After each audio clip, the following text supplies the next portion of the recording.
नमस्कार दोस्तों, स्वागत है आपके अपने YouTube चैनल संघर्ष अध्ययन केंद्र पर।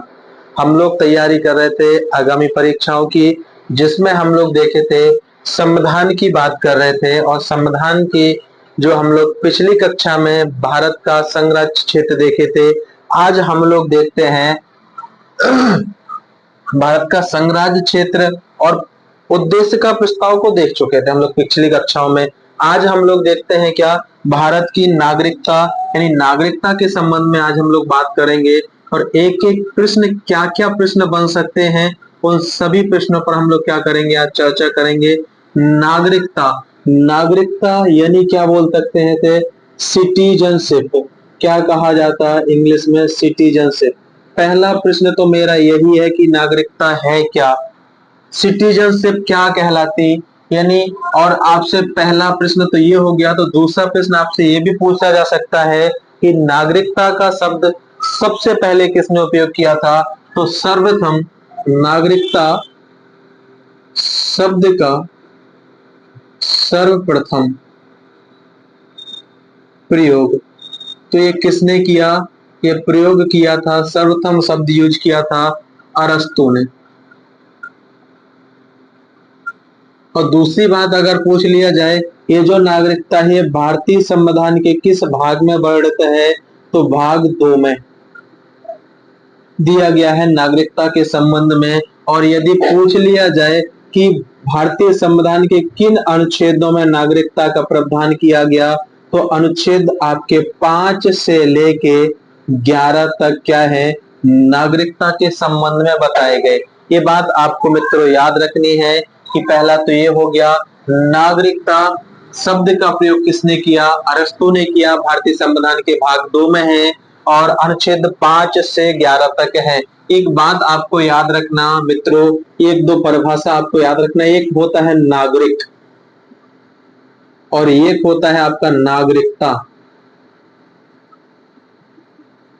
इन दो शब्दों में आप परिभाषा समझिए। पहले तो नागरिक की बात करें तो नागरिक क्या है, किसी ये पार्टी का, यानी जो क्या है, जो आपका नागरिक होता है वो क्या है, किसी राजनीतिक समुदाय का सहभागी होता है। यानी नागरिक क्या होता है, किसी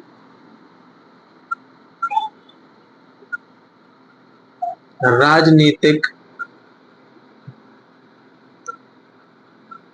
समुदाय का सहभागी। देश में क्या करते, राजनीतिक गतिविधियां या और भी जो चर्चाएं चलती है उसमें क्या करते, पार्टिसिपेट कर सकता है। लेकिन यदि बात कर लिया जाए नागरिकता की, तो किसी राष्ट्र का सहभागी, ये क्या कहलाता है, नागरिकता कहलाती है। यानी राजनीतिक समुदाय का सहभागी तो नागरिक होगा और यदि क्या है किसी राष्ट्र का सहभागी होगा तो नागरिकता कहलाएगी। मित्रों ये बात आपको याद रखनी है। नागरिकता के संबंध में आप लोग को याद रखना है क्या क्या है। तो पहले तो यही है, पहला क्या हो गया, भाग 2 में है, अनुच्छेद 5 से 11 तक दिया गया है। और आप लोग से यदि बात कर लिया जाए, ये जो नागरिकता होगी कितने प्रकार से हो सकती है, तो हमारे भारत में एकल नागरिकता का प्रावधान है। एकल नागरिकता, एकल नागरिकता का प्रावधान हमारे भारत में किया गया। यानी हमारे भारत में जो 28 राज्य हैं और 8 केंद्र शासित प्रदेश हैं, उन सभी में हमें क्या बोला जाएगा, हम भारत की नागरिकता प्राप्त हुए, हम भारत के क्या हैं, नागरिक हैं। यानी ये कोई नहीं बोल सकता कि हम छत्तीसगढ़ के नागरिक हैं, हम छत्तीसगढ़ की नागरिकता प्राप्त करते हैं, सब कोई नहीं बोल सकता है। याद रखिएगा यही एकल नागरिकता कहलाती है कि हमारा जितना बड़ा भी भारत है, यानी 28 ये जो भारत है, ये पूरे भारत में कितने भी राज्य खंड खंड क्यों ना हो जाए, ये सब खंड खंड किसका नाम जाना जाएगा, आपके भारत का नाम जाना जाएगा। कितने भी टुकड़े क्यों ना हो जाए इसके, ये सब किस नाम से जाने जाएंगे, ये भारत के नाम से जाने जाएंगे।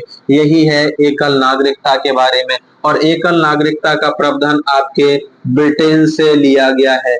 कहां से लिया गया, ब्रिटेन से, यानी यूनाइटेड किंगडम से इसका कॉपी किया गया। कहां से, यूनाइटेड किंगडम से। याद रखिएगा मित्रों, कई जगह इंग्लैंड भी लिखा रहता है, यूनाइटेड किंगडम भी और ब्रिटेन से कॉपी किया गया। दोहरी नागरिकता भी आपके यहाँ थी, तो एक राज्य में दोहरी नागरिकता यदि आपसे पूछ लिया जाए, दोहरी नागरिकता का प्रावधान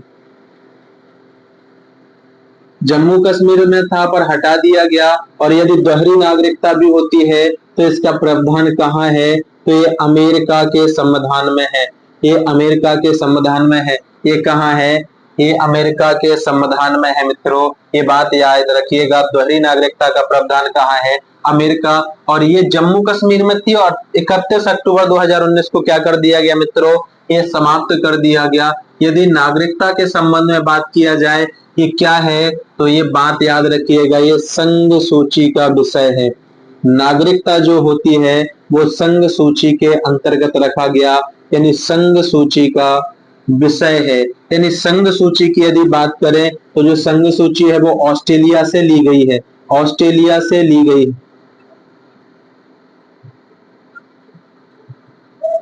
और यदि बात करें संघ सूची में कितने विषय हैं, वर्तमान समय में विषयों की बात पूछी जा चुकी है पेपर में, वर्तमान विषय कितने हैं, इसमें 100 विषय हैं। और संघ सूची में यदि बात करें कि पहले विषय कितने थे, पहले विषय थे इसमें 97 मित्रों। ये बात आपकी पेपर में पूछी जा चुकी है साथियों।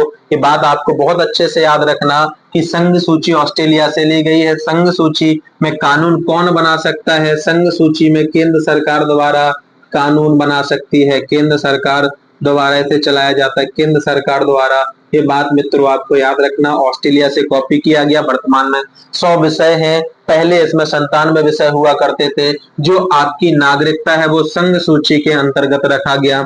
जैसे आपका रेलवे भी संघ सूची के अंतर्गत आता है, आपका बंदरगाह भी क्या आते हैं, संघ सूची के अंतर्गत आते हैं।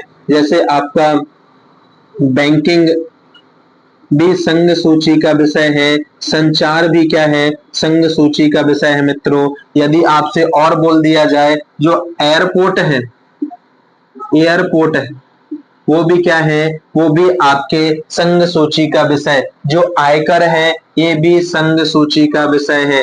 कस्टम ड्यूटी यदि आपको याद रखना है मित्रों, कस्टम ड्यूटी, कस्टम ड्यूटी भी संघ सूची के अंतर्गत ही रखा गया। और आपकी नागरिकता भी किसके अंतर्गत रखा गया, तो नागरिकता भी संघ सूची के अंतर्गत रखा गया। और यदि आप लोग से प्रश्न पूछ लिया जाए कि देश का सर्वोच्च नागरिक, देश का सर्वोच्च नागरिक, तो देश का सर्वोच्च नागरिक कौन होता है, या ऐसे प्रश्न आ जाए कि देश का प्रथम नागरिक कौन होता है, देश का प्रथम नागरिक, प्रथम नागरिक याद रखिएगा, देश का प्रथम नागरिक या देश का सर्वोच्च नागरिक की यदि बात कर लिया जाए तो ये कौन होता है, ये हमारे महामना राष्ट्रपति होते हैं।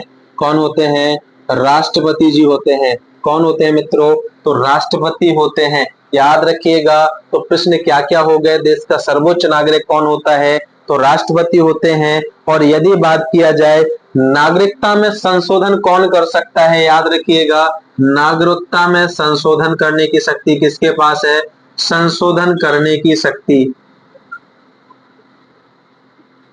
नागरिकता में संशोधन करने की शक्ति किसके पास है, तो ये शक्ति किसके पास है, संसद के पास है मित्रों, याद रखिएगा। और यदि आपसे पूछ लिया जाए कि नागरिकता के संबंध में प्रशासन करने की शक्ति किसके पास है, तो राष्ट्रपति के पास है मित्रों, याद रखिएगा। बहुत अच्छे तरीके से याद रखना है आपको, नागरिकता के संबंध में प्रश्न आपके पेपर में लगातार पूछे गए हैं मित्रों।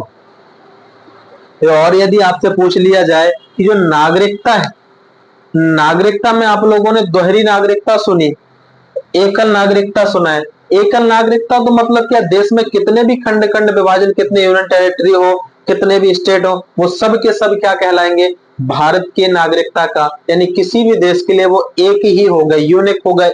तो यानी दोहरी नागरिकता के संबंध में, ये दोहरी नागरिकता भी भारत में प्राप्त की जा सकती है, पर भारत में भारत की दोहरी नागरिकता नहीं मिलेगी, किसी अन्य देश से हम दोहरी नागरिकता प्राप्त कर सकते हैं। और दोहरी नागरिकता आप लोग देखते हो, इसके संबंध में ये दोहरी नागरिकता का एक प्रश्न और याद रखिएगा, दोहरी नागरिकता भारत में प्राप्त कर सकते हैं, दोहरी नागरिकता, दोहरी नागरिकता का प्रावधान भारत में अन्य देश से है, यानी ये दोहरी नागरिकता कहां से ले सकते हैं?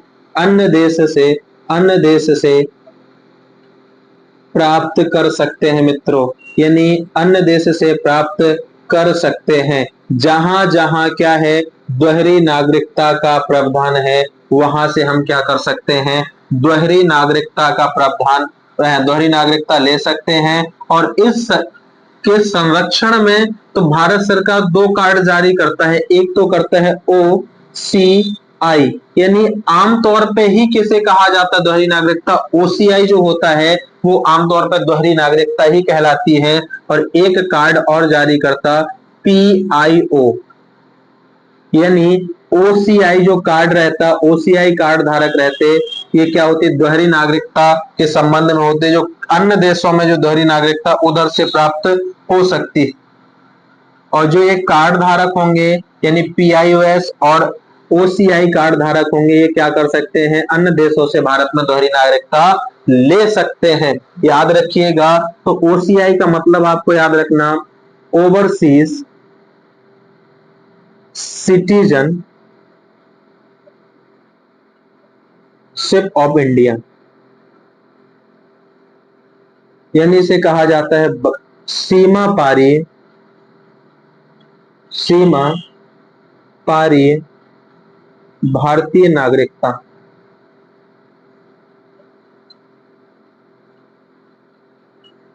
यानी ये क्या होता? सीमा पारी भारतीय नागरिकता। और एक होता है PIOS, यानी पर्सन ऑफ इंडिया ऑर्गन। ये बात याद रखना, तो इसके फुल फॉर्म याद रखना। जिनके पास PIOS और OCI कार्ड होंगे जिन देशों के, तो उन देशों में बिना वीजा और बिना पासवर्ड के वो लोग क्या कर सकते हैं? जा सकते हैं। ये स्वतंत्रता होती है जिनके पास, जिन देशों की दोहरी नागरिकता होती है, जिन लोगों के पास दोहरी नागरिकता होती है। दोहरी नागरिकता आपके 16 देशों के पास है लगभग, अमेरिका, ऑस्ट्रेलिया, न्यूजीलैंड, आयरलैंड और आपका स्विट्जरलैंड, कनाडा, ऐसे करके आपके लगभग 16 देशों के पास आपके पास दोहरी नागरिकता प्रदान कर सकते हैं, ले सकते हैं। यानी कोई भी प्रवासी भारतीय नागरिक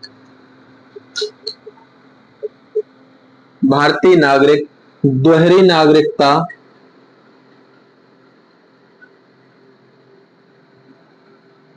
प्राप्त कर सकता है। याद रखिएगा मित्रों, ये क्या हो जाएगा? यानी कोई भी प्रवासी भारतीय नागरिक क्या कर सकता है? दोहरी नागरिकता प्राप्त कर सकता है। इसका मतलब क्या है कि जहां आपकी दोहरी नागरिकता का प्रावधान है, वहां यदि भारतीय नागरिक चला जाए, यदि उधर बहुत अच्छे काम किए, तो उधर दूसरी दोहरी नागरिकता का प्रावधान हो सकता है। यानी प्रवासी का मतलब क्या होता है? आप लोगों ने सुना होगा कि जब एक देश का व्यक्ति दूसरे देश में जाकर बस जाए, रहने लगे, तो प्रवासी कहलाता। और आप लोग को याद रखना, प्रवासी भारतीय दिवस कब मनाया जाता है? प्रवासी भारतीय दिवस कब मनाया जाता? ये बात आपको याद रखनी है। 9 जनवरी को मनाया जाता मित्रों। ये नागरिकता के संबंध में ही आता है। और यदि आपसे पूछ लिया जाए विश्व प्रवासी दिवस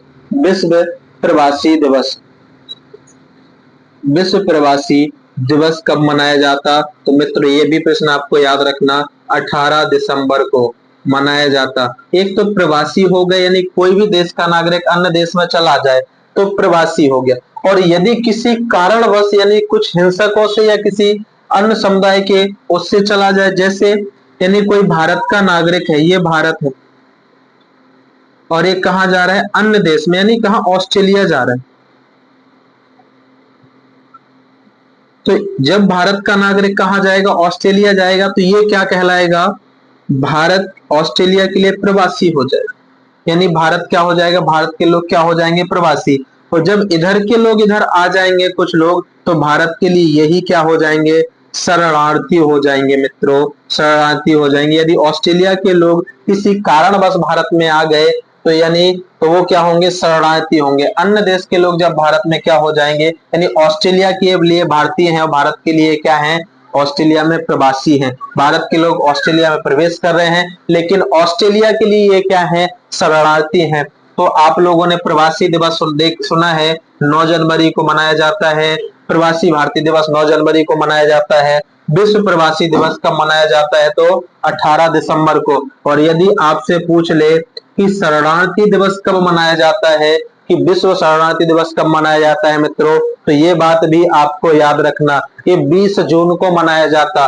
विश्व शरणार्थी दिवस कब मनाया जाता है, यदि प्रश्न आ जाए, ये भी तो विश्व शरणार्थी दिवस यानी 20 जून को, ये भी तो नागरिक के संबंध में ही है। हम लोग जितने तत्व बन सकते हैं उन सभी पर चर्चा करेंगे। तो ये जो भी आपके कुछ तत्वों को जोड़ा है, याद रखिएगा दोस्तों, ये नागरिकता के संबंध में ही आते हैं।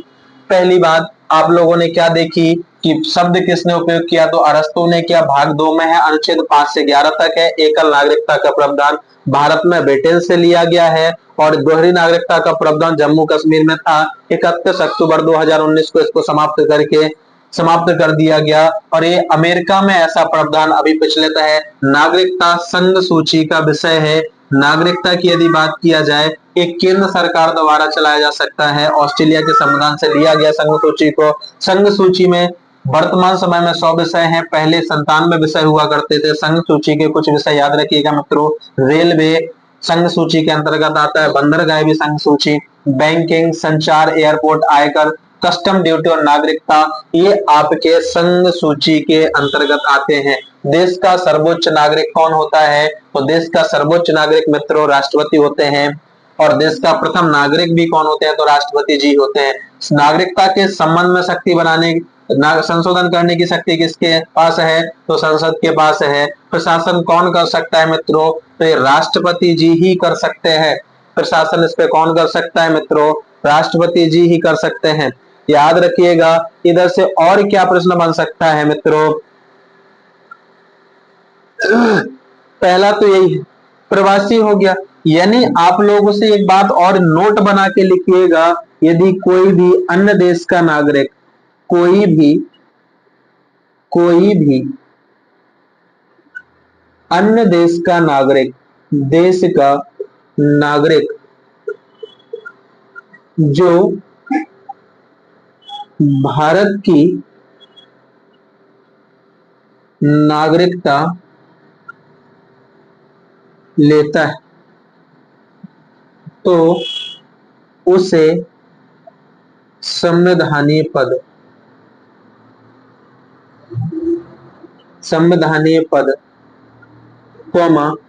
संघ लोक सेवा आयोग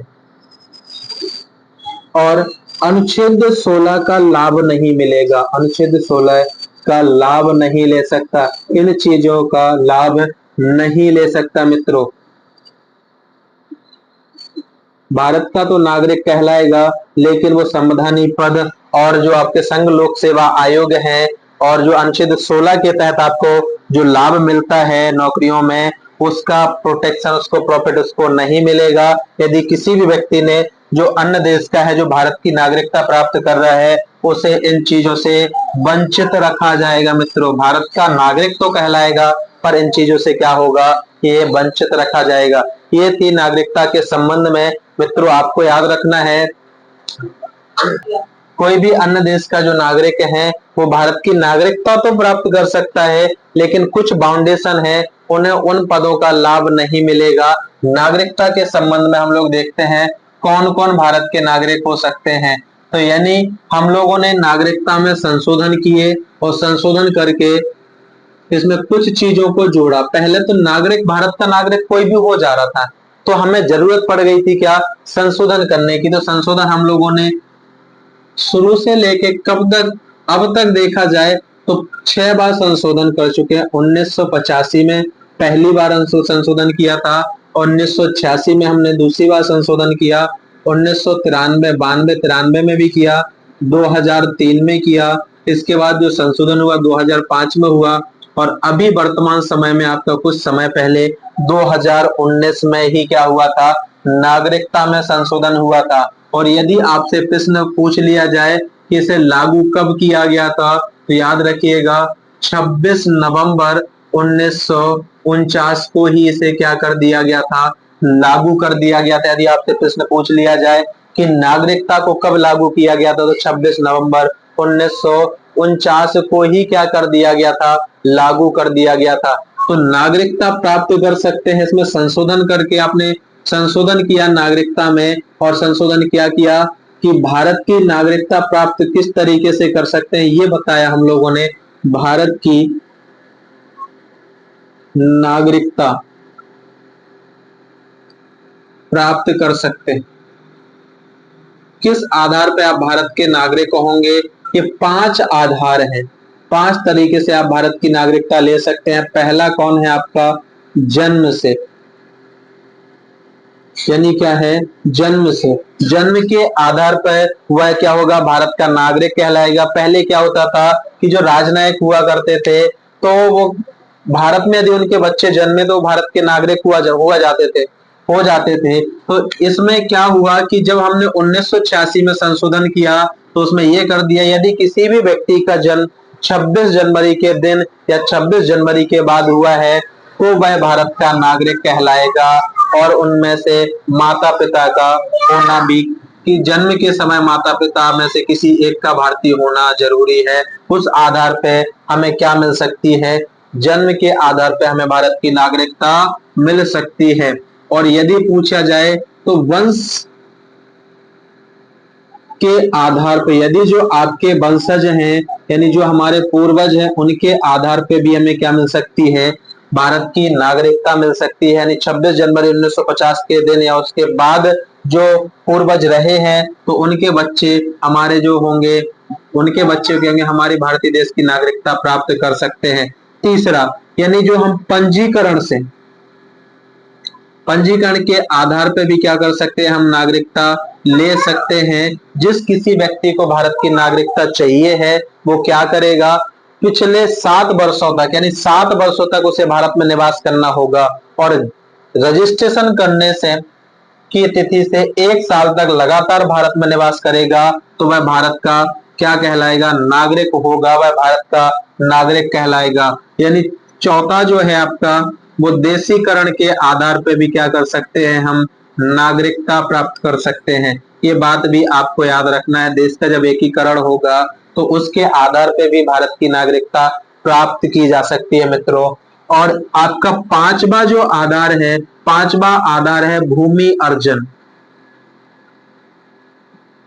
भूमि अर्जन के आधार पे भी भारत का नागरिक बन सकता है। जैसा आपका क्या हुआ था, जो आपका 35वां संविधान संशोधन 1975 में सिक्किम के साथ किया गया था, कि जो भी सिक्किम था पहले तो भारत का हिस्सा नहीं था, भारत का उसे हिस्सा बनाया, संविधान में संशोधन हुआ, तो उसके जितने भी लोग थे वो क्या कहलाए, बाद में भारत के नागरिक कहलाए। तो ये बात आपको याद रखना मित्रों।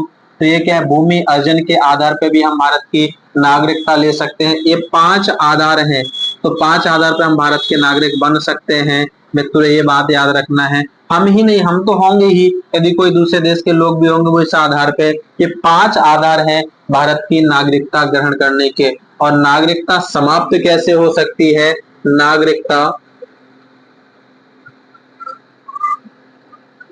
समाप्त हो सकती है मित्रों, तो वो किस तरीके से हो सकती है, तो 3 तरीके से नागरिकता क्या हो जाएगी, समाप्त हो जाएगी मित्रों, ये बात याद रखना। यानी नागरिकता 3 तरीके से समाप्त हो सकती है। पहले तो स्वयं के द्वारा, स्वयं के द्वारा त्यागना, यानी खुद ही क्या कर देंगे, स्वयं ही क्या कर देंगे, नागरिकता, भारत की नागरिकता छोड़ देंगे, तो क्या हो जाएगा, भारत की नागरिकता समाप्त हो जाएगी। दूसरा, युद्ध के समय, युद्ध के समय शत्रु देश की मदद करने पर, यानी युद्ध के समय यदि शत्रु देश की किसी व्यक्ति ने मदद कर दी, तो उस व्यक्ति की क्या हो जाएगी, भारत की नागरिकता छीन ली जाएगी। तीसरा क्या है, किस आधार पर हो जाएगा, तो तीसरा आधार यह है सरकार के द्वारा, सरकार के द्वारा, ये सरकार के द्वारा हो सकता है उसने गलत तरीके से निर्धारण नागरिकता ली हो सकता है कि उसमें क्या हो, अनएबल हो, एबिलिटी ना रखता हो, तो सरकार भी क्या कर सकता है, इसे नागरिकता को समाप्त कर सकता है। ये बात याद रखना, सरकार के द्वारा भी क्या कर सकते हैं, नागरिकता को त्यागा जा सकता है। सॉरी। नागरिकता के संबंध में आप लोगों को 2-3 प्रश्न और बन सकते हैं। जो नागरिकता के संबंध में अनुच्छेद है, तो अनुच्छेद भी देख लीजिएगा मित्रों। अनुच्छेद क्या है, जैसे अनुच्छेद 5 क्या कहता है, संविधान के प्रारंभ में नागरिकता क्या है, संविधान के प्रारंभ में नागरिकता, यानी संविधान के प्रारंभ में क्या है, नागरिकता है। अनुच्छेद जो आपका 6 है, उसमें क्या है, पाकिस्तान से भारत को प्रोविजन करने वाले, यानी पाकिस्तान से कहा, भारत को प्रोविजन करने वाले, पाकिस्तान से भारत को प्रोविजन करने वाले व्यक्तियों के संबंध में, पाकिस्तान से भारत को प्रोविजन करने वाले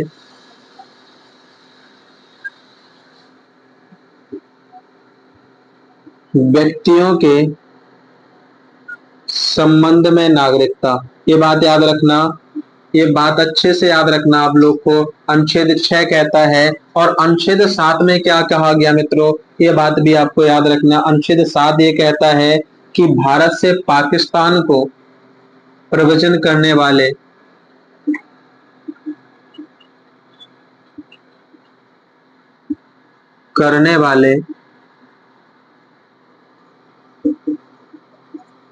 व्यक्तियों के संबंध में नागरिकता, यानी जो कुछ लोग जो आपके क्या हुए, भारत से पाकिस्तान चले गए थे, तो उनके संबंध में क्या हुआ था, भारत की नागरिकता को बचाने का दायित्व था। तो यानी भारत से पाकिस्तान को प्रवचन करने वाले व्यक्तियों के संबंध में नागरिकता। और अनुच्छेद 8 क्या कहता है मित्रों, तो अनुच्छेद 8 ये कहता है कि विदेशों में रह रहे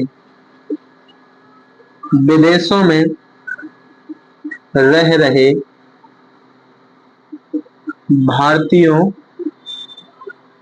की नागरिकता के संबंध में दिया है। यानी कुछ लोग जो विदेशों में रह रहे हैं, किसी पढ़ाई के लिए गए हैं, किसी कारण से गए हैं, तो विदेशों में रह रहे हैं, तो अनुच्छेद 8 के तहत उनकी नागरिकता क्या रहेगी, बची रहेगी, नागरिकता बनी रहेगी।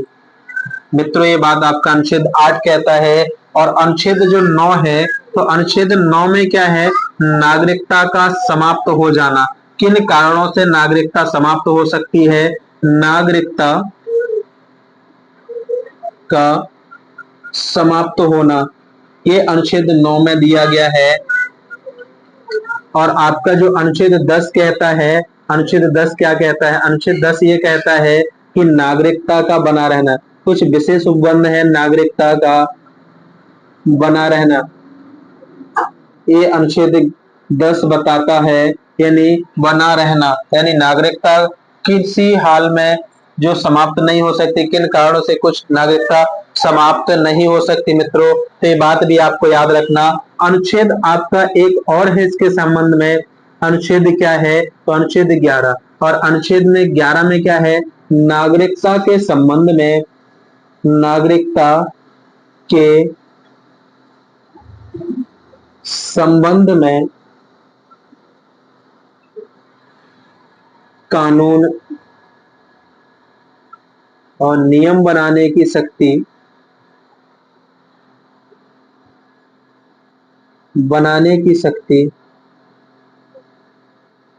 किसके पास दे रखी है, तो संसद के पास दे रखी है मित्रों। ये बात आपको याद रखनी है। ये नागरिकता के संबंध में जो आपके अनुच्छेद थे वो कौन कौन है, अनुच्छेद 5 है, संविधान के प्रारंभ में नागरिकता। अनुच्छेद 6 में क्या है, पाकिस्तान से भारत को प्रवचन करने वाले लोगों के संबंध में नागरिकता है। अनुच्छेद 7 में क्या है, भारत से पाकिस्तान को प्रवचन करने वाले व्यक्तियों के संबंध में नागरिकता। अनुच्छेद 8 क्या कहता है, विदेशों में रह रहे भारतीयों की नागरिकता के संबंध में। और अनुच्छेद 9 क्या कहता है, जो नागरिकता किन कारणों से समाप्त हो सकती है, ये नागरिकता के संबंध में अनुच्छेद 9 कहता है। अनुच्छेद 10 में क्या है, तो अनुच्छेद 10 में नागरिकता का बना रहना, किन कारणों से आपकी नागरिकता बनी रह सकती है, ये अनुच्छेद 10 में क्या है, वर्णित है। अनुच्छेद 11 में नागरिकता के संबंध में कानून बनाने की शक्ति किसके पास है? तो संसद के पास है। ये बात भी आपको याद रखना। एक प्रश्न भी आपको याद रखना, विश्व नागरिक सुरक्षा दिवस कब मनाया जाता है? यदि आपसे पूछ ले ऐसा तो बता सकते हो विश्व नागरिक सुरक्षा दिवस। विश्व नागरिक सुरक्षा दिवस यानी विश्व नागरिक सुरक्षा दिवस कब मनाया जाता है? तो 1 मार्च को सेलिब्रेट किया जाता है मित्रों। ये बात भी आपको याद रखना है, विश्व नागरिक सुरक्षा दिवस। और यदि आपसे पूछ लिया जाए कि विश्व वरिष्ठ नागरिक दिवस कब मनाया जाता है? विश्व वरिष्ठ नागरिक दिवस, ये भी आपको याद रखनी, विश्व वरिष्ठ नागरिक दिवस। ये मित्रों आपको याद रखना है, वैसे है नहीं, इतना पूछा नहीं गया है। तो ये कब? तो 31 अगस्त को मनाया जाता है। ये 21 अगस्त को सेलिब्रेट किया जाता है क्या? विश्व वरिष्ठ नागरिक। तो कौन कौन हो गए? विश्व नागरिक सुरक्षा दिवस 1 मार्च को, विश्व वरिष्ठ नागरिक दिवस 21 अगस्त को, प्रवासी भारतीय दिवस 9 जनवरी को, विश्व प्रवासी दिवस 18 दिसंबर को। ये बात। और शरणार्थी का क्या है? विश्व शरणार्थी दिवस आपका 20 जून को। यदि आपसे पूछ ले कि ये क्या है, एक आपसे यदि पूछ ले कि रोहिंग्या नरसंहार दिवस, यानी यदि आपसे पूछ ले कि रोहिंग्या नरसंहार दिवस, ये बात आपको याद रखने हैं, रोहिंग्या नरसंहार दिवस। ये आप लोगों को कमेंट पर बताना है ये कब सेलिब्रेट किया जाता है। और रोहिंग्या क्या है? ये आपके पूर्वी देश म्यांमार के मुस्लिम समुदाय हैं। ये मुस्लिम समुदाय है मित्रों, ये रोहिंग्या। और उनके उपलक्ष्य में क्या मनाया जाता है? रोहिंग्या नरसंहार दिवस। और आप लोगों ने एक अभी कुछ दिन पहले सुना होगा, नागरिकता नागरिकता संशोधन विधेयक। एक आप लोगों ने अभी सुना होगा, कुछ साल पहले नागरिकता संशोधन विधेयक कब आया था? तो 2019 में आया था। और ये क्या है? शॉर्ट में से बोलते हैं सिटीजनशिप अमेंडमेंट बिल बोला जाता है। यानी क्या बोला जाता है? Citizenship amendment bill. और सिटीजनशिप अमेंडमेंट बिल क्या है? ये इसमें ही निकल के आते हैं आपके ये शरणार्थी दिवस जो होते हैं, शरण लेते हैं। ये आप लोगों ने किस्सा सुना होगा, जब 1971 में क्या हुआ था, पाकिस्तान और बांग्लादेश का क्या जब युद्ध हो रहा था, उस समय क्या हुए थे कि जो बांग्लादेश के मुस्लिम लोग थे वो शरण ले लिए थे। वो क्या हुए, उधर के मुस्लिम समुदाय जो लोग थे वो कहाँ चले गए?